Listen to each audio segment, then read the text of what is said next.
Hi, this is Zibby Owens, and you're listening to the award-winning podcast, Moms Don't Have Time to Read Books. I'm also the host of Moms Don't Have Time to Lose Weight, and I'm the editor of the anthology, which you should run out and buy, called Moms Don't Have Time to, a quarantine anthology. All proceeds of that book go to COVID-19 vaccine research. And I'm the editor-in-chief of Moms Don't Have Time to Write, a new publication on Medium, and we're accepting submissions, so please send your personal essays there. And if all that isn't enough, you can follow me on Instagram at Zibby Owens, and my website is zibbyowens.com. Okay, now back to this amazing podcast. Alan Silberberg is the author and illustrator of 3 Viking picture books, Meet the Latkes, Meet the Matzah, and soon-to-be-published Meet the Hamantaschen. Alan's cartoon-filled novel, Milo, Sticky Notes, and Brain Freeze won the SCBWI Sid Fleischman Humor Award. The book was partially written and illustrated while he was the James Thurber children's author in residence living in the attic of Thurber's boyhood home in Columbus, Ohio. His other MG novels are Pond Scum and the almost 100% true adventures of Matt and Kraz. Or maybe Kraz, I don't know, C-R-A-Z.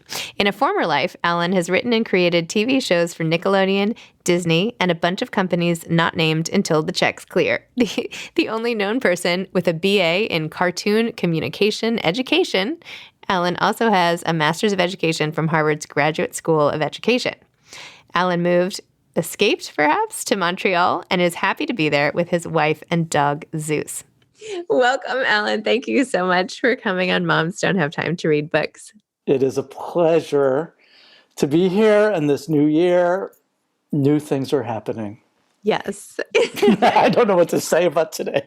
I know we are recording this on the morning after the insurrection in the Capitol building. And so we're going to ignore our huge feelings about what's going on and talk about fantastic children's books and let's do that. Humor and laughter and family and, all the great things included in your books. So thank you. We'll divert ourselves to that. Yes, let's divert. Yes. So as you know, my kids are obsessed with your books. Well, your first book, but now, the anticipation of the second book, Meet the Latkes. Tell us about Meet the Latkes. Tell us about Meet the Matzah and all the rest. And I know you have other books let's start with those two. Well, here's the thing. I am a Jewish man. I was raised Jewish. I never expected to be a Jewish book writer. But when I started to think about Hanukkah, all the kids' books that I read to my kid were shtetl books. I'm not saying there are other books out there, but Hanukkah to me became these dark kind of really cool books. But I wanted something light and silly. So I came up with this idea based on a little holiday card I made with using Flash animation to send to my agent and my friends that, it was just a little Latke family saying, Happy Hanukkah. And my agent finally said, after getting it 5 years in a row, said, why don't you turn that into a kid's book? And at first I was like, no, that's not me. I know. And then the more I thought about what I just said, which is, why not have a silly, funny way to look at Hanukkah? And so I started this book. No publisher, I will say on Earth, I won't say in New York, no publisher wanted it because mostly my first draft had it being about a latke family, having a latke party, which meant they were making latkes. So all the editors were like, well, we can't publish a book about latkes eating latkes for Hanukkah. But there was one editor, Lila Sales at Viking, who said, there's something really funny here. And if you work with me and if you'll just kind of be patient, I know we can find a book in this. And so together we created a funny way to tell a story about Hanukkah through this absurd family, which I already had through the greeting card and through my first draft. And I realized that I could be like a little irreverent. I grew up on Rocky and Bullwinkle, and like irreverent humor to me works on many levels. I wanted adults to like this. And so I wrote this Meet the Latke book. And I had no idea it was going to take off. I was just thrilled that, I was getting something into the world. And suddenly I became kind of as my publisher said, because I tried pitching them new things. And they said, no, you're the funny Jewish book guy. And I'm like, oh, okay. So I had no intention of doing a second book. To me, it was not a series. It was like, done.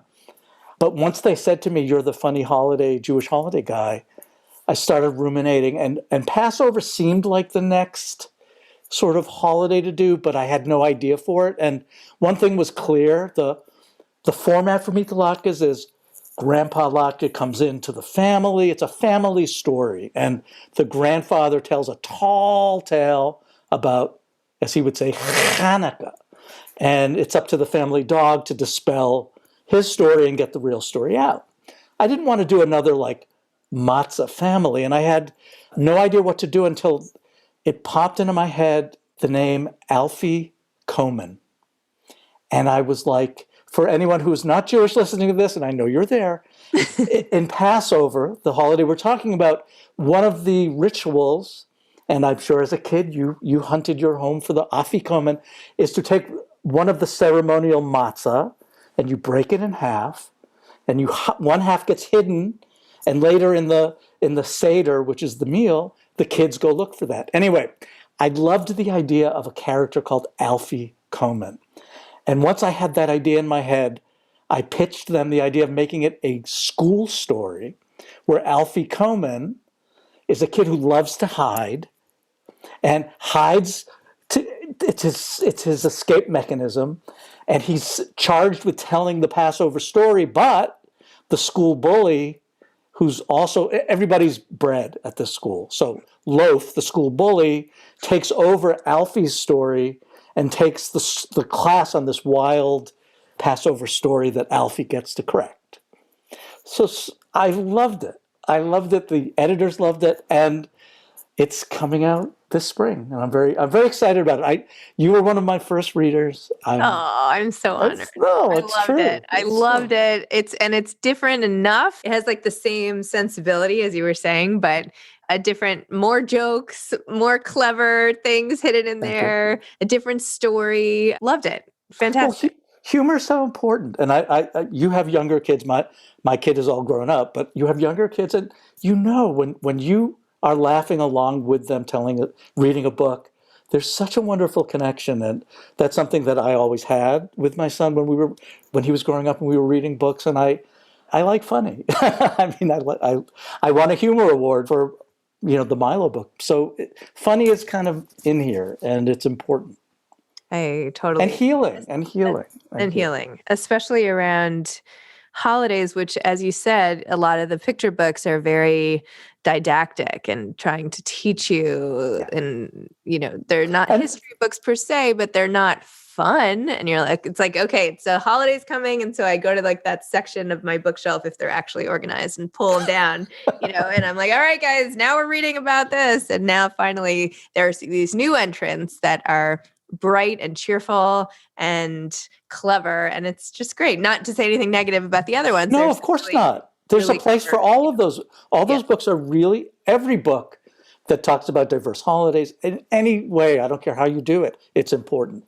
But it's nice to get some humor out in a storytelling way that kids can embrace. I love and now that the book has been out, it's hard when you do a holiday book because you basically have a week of attention.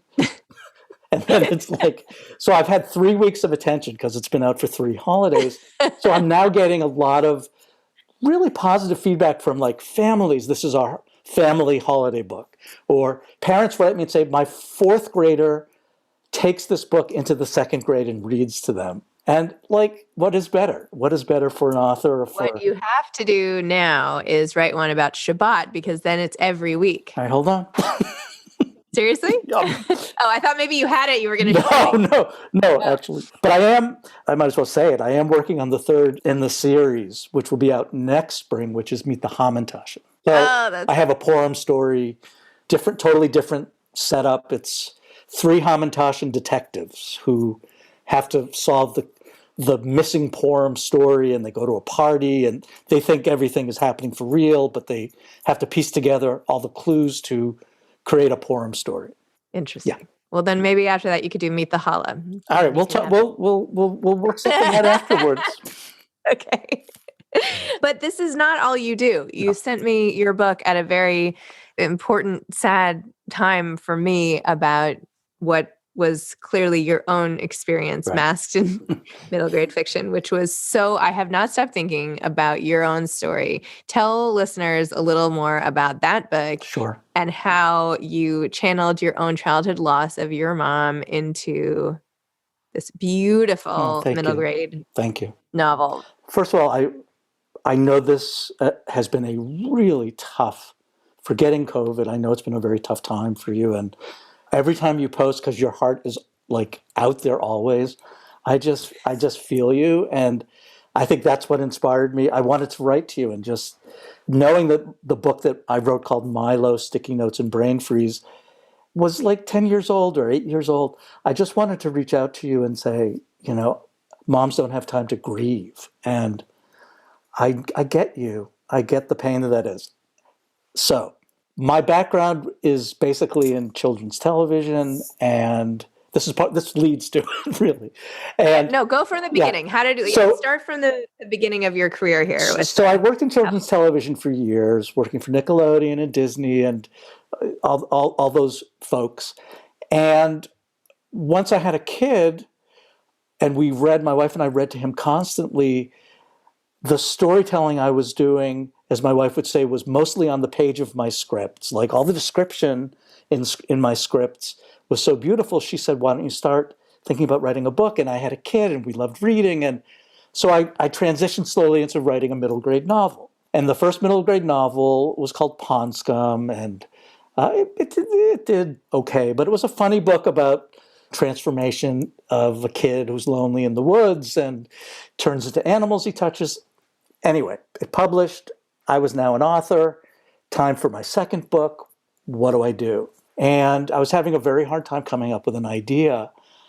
And around that time, Wimpy Kid had just really hit big. And I am a cartoonist. I'm a doodler and a bookseller in Wellesley, Massachusetts, said to me, why aren't you doing like a Wimpy Kid, kind of like a funny book with cartoons in it? And I'm like, yes, that would be great. So I started a book about, a middle school kind of geeky, anxious kid named Milo, who is the new kid. That's all I had in my head. And I did the first chapter, and my story, my own personal story, wasn't even on the horizon. But I had to start thinking of what it was like being 12. And the more I had to access that part of me, the more, it wasn't like I had shut out my life, but I had to really acknowledge my own past. And my mom, unfortunately, died when I was 9 of a brain tumor. And it was one of those obviously very the traumatic event of my life, and happened very quickly. And, it is what it happened very quickly. So as I thought more about Milo, I realized, well, if I'm telling what's in me anyway, what if Milo had lost his mother? And once I opened that door, it was a floodgate. I mean, literally a floodgate of catharsis, but pain, but also it was such a blessing. I started writing things, like the book became lyrical, the book became poetic. But what happened is I realized I could still keep the book being funny. And it wasn't an intentional thing to say, oh, I'm going to make a funny book about death or grieving. But I was a funny kid. And if I'm telling my story, everything that was coming out of me was very autobiographical, even though the story, veered away from some of the things that happened to me. And I just poured through this story of Milo coming to terms with the fog that is always around him. And it was a healing, life-changing process of creating art. I don't know what else to say about it. Selling that book, I believe in these things. I was blessed. It was Kismet, Bashert. The editor, Lisa Abrams at Aladdin, Simon & Schuster, got it instantly and wanted this book. And no one else wanted it, but she got it. And we connected on such a deep level to create this book. I'm so proud of this book. The book is amazing.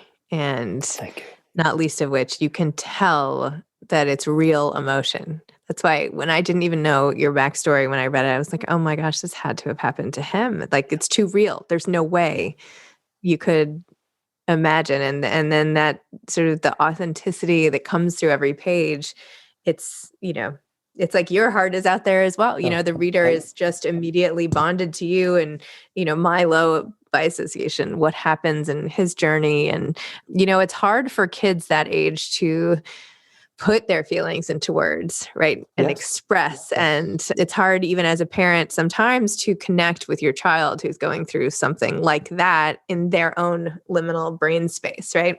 So having a book as like it's like the translation vehicle. It's like, it is. It's like, Chevy Chase and like National Lampoon's European Vacation.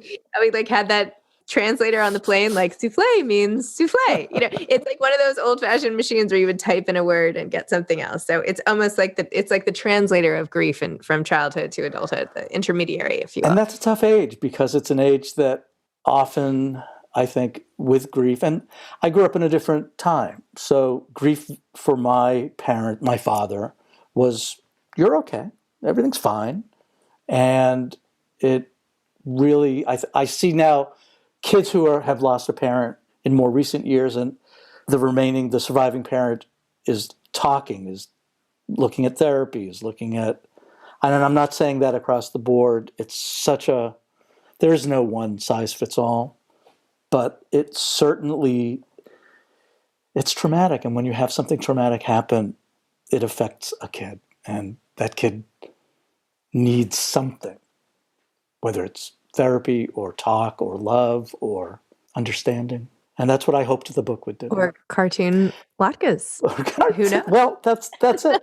And, I didn't even know this award existed. The Society of Children's Book Writers and Illustrators, I got a phone call. It was like, hi, this is, Lynn Oliver. And Milo won the Sid Fleischman Humor Award this year.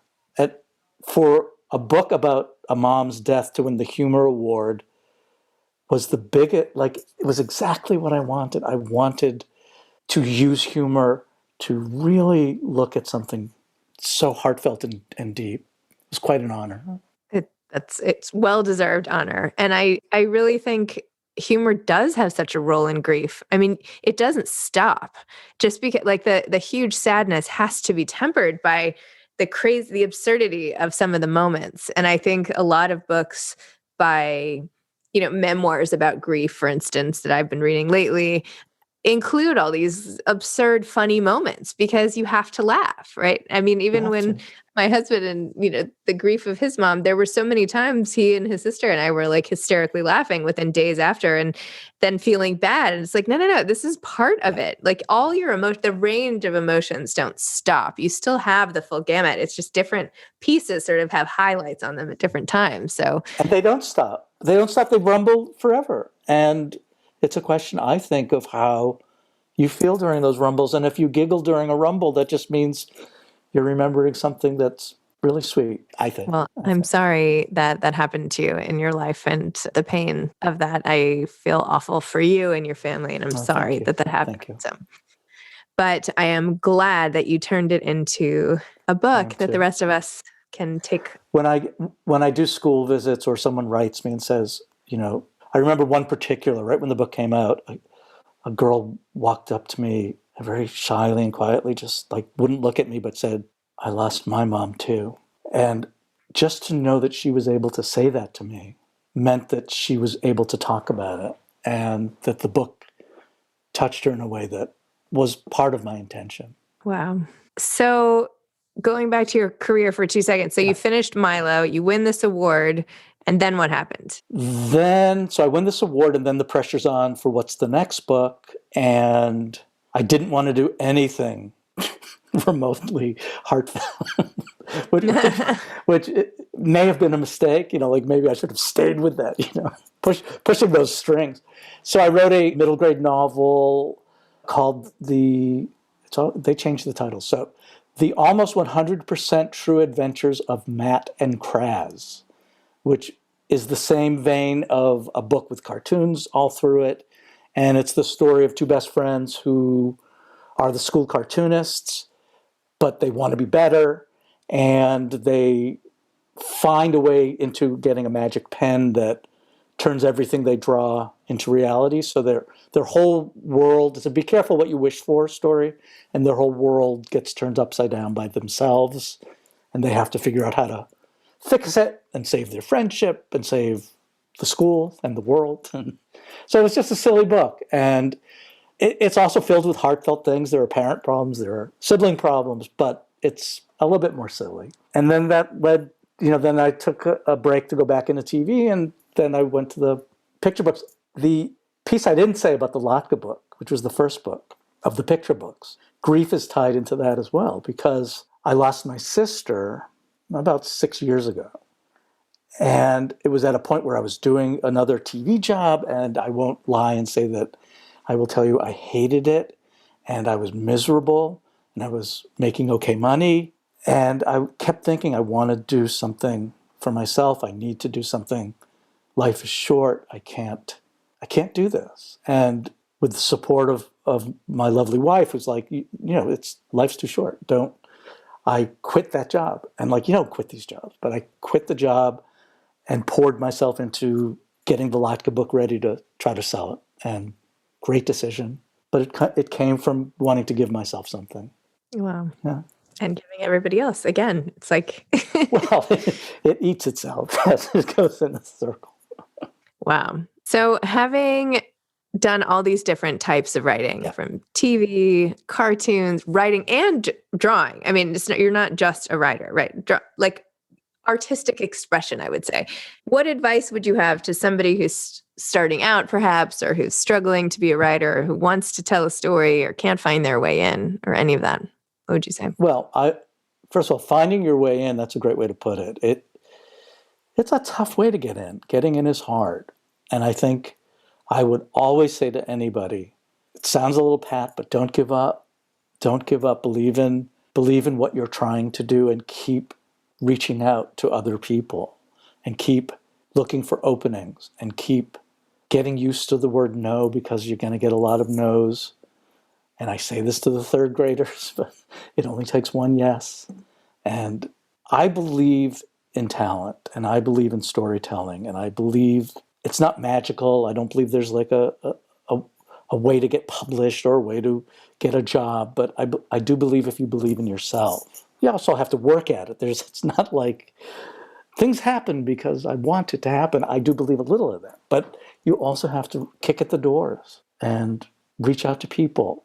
And I hate the word network, but know people, talk to people, believe in yourself. I really believe in yourself. Very good advice. Plus now you should do a whole TV series on Jewish holidays from this point of view. Are you working on that? Funny you should say that. I am working on it. I'm working with the people who one works with, agents and producers. I want Meet the Latkas to be the first. I did a whole PowerPoint presentation for when I pitched this in Los Angeles. There has never been a Hanukkah animated special. There are tons of Hanukkah episodes and Hanukkah mentions in other shows, but there has never been a standalone Hanukkah animated TV show. And we are trying desperately. It's hard because, as much as people want to be diverse and inclusive, they always pull out how many people are actually Jewish and who would actually watch us? So the percentage is actually, and my feeling is, it is time with all of these outlets. It is time for diverse stories, diverse television, diverse media. And yes, I am trying to, thank you for saying that. No problem. I am trying to do that and I have some connections, and I've met with some pretty big people, and they're really into it until they have to go, well, the business model doesn't really support. And I get that. So I'm trying. I'm working. Well, I think it can't I don't think it should just be, I'm sorry, I just keep forcing my views on people, but no. I don't think it should just be Hanukkah. It should be all through the year, because as with every holiday, we sit down and we all try to find a good show, and Hanukkah time comes, and I'm like, the only ones we found, by the way, are Sesame Street because they do have a whole series, and sometimes we've even had to watch the Sesame Street in Israel once. Rock of Shum, what it's got a name. I forget the name. Yes, it has some sort of name, and I'm like, I can't. And they were DVDs, and I used to show them to my older kids, and I was like, no, we have to watch like Looking for the Afikoman, but don't worry, half of it is actually in Hebrew, but whatever, it's a funny song. So yes, it's time, and there have certainly been TV shows for smaller groups of people. I mean, come on. Anyway, it is what it is, and I'm working on that. I'm working with a producer in Los Angeles. We're trying to sell Milo as an animated series. Not just about grief, but a funny way to look at anxiety and social emotional issues, but through the character of Milo. And we'll see. Lots of fun stuff in the works for you. I can't do one thing. I get bored. I understand that. I know. Who am I talking to? Yeah, I understand that.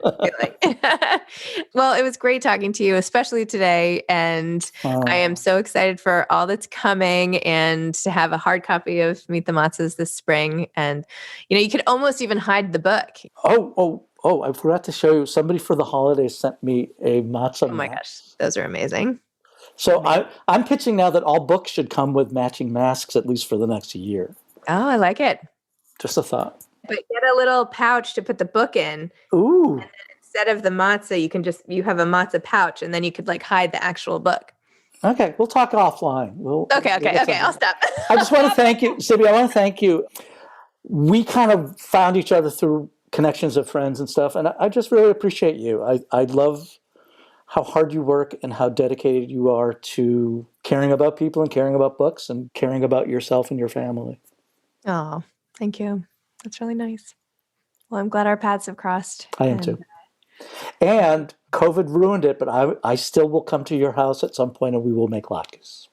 I would love it. Anytime. Once the gates open invitation. Okay,